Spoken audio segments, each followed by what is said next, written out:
Gearhead 327. Alright, I just want to show you guys my SM420 transmission I picked up for $100 off some guy in Craigslist. I had to drive down to Fort Myers. He couldn't really tell me a whole lot about it, but it dates to about 1953, I think is the date that it comes out to, so about 67 years old. And what I'm doing is I'm doing a clean and check. Okay, I've already pressure washed the case and I painted it, and I wanted that clean. I didn't want to open it up and get all kinds of garbage down in there and, you know, cause myself more problems trying to get it out of there. But basically what I was looking for was if there was any leaks around any of these seals right here, and there were none.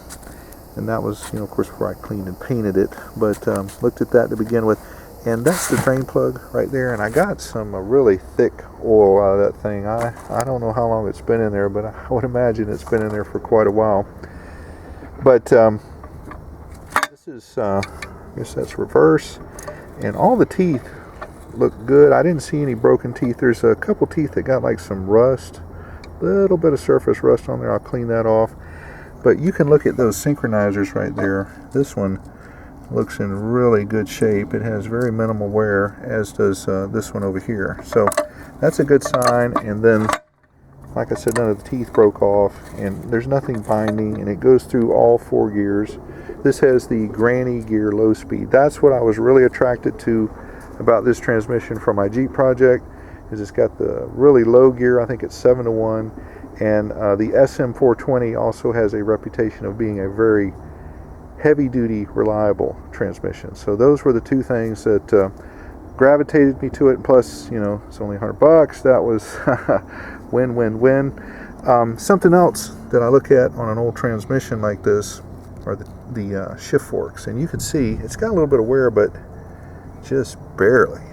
This one is just barely worn here. That's got just a little bit of wear, you know, and that is probably about I don't know, 5/16 of an inch thick. If it was worn down, you know, to, I don't know, something like that, 1/8 of an inch, then these would need to be replaced. But those are in excellent shape.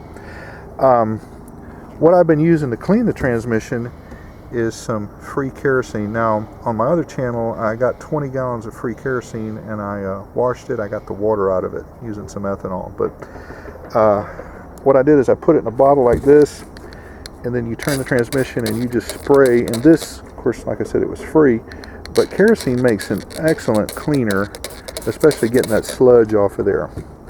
And when like I said, when I drained it, I got some thick gooey stuff. There was a little bit of water in there, but I think that was from pressure washing it.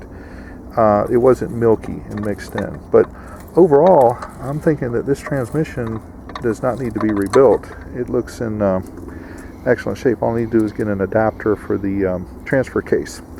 But just doing, like I said, a clean and check right now. So, all right, well, I just wanted to share that with you.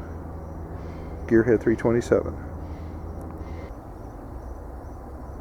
I also want to mention that when I put this thing back together here, I'm going to have to get a special oil for it. It's called GL4. And if you get GL5, which is what the modern oil is, it'll eat up those little brass synchronizers that I showed you. So I need to find some place that has GL4, and I think this takes like a gallon, maybe 5 quarts, a little over 5 quarts, I think, to fill it up of that gear oil. But it has to be, like I said, GL4. So anyway, just want to throw that in there.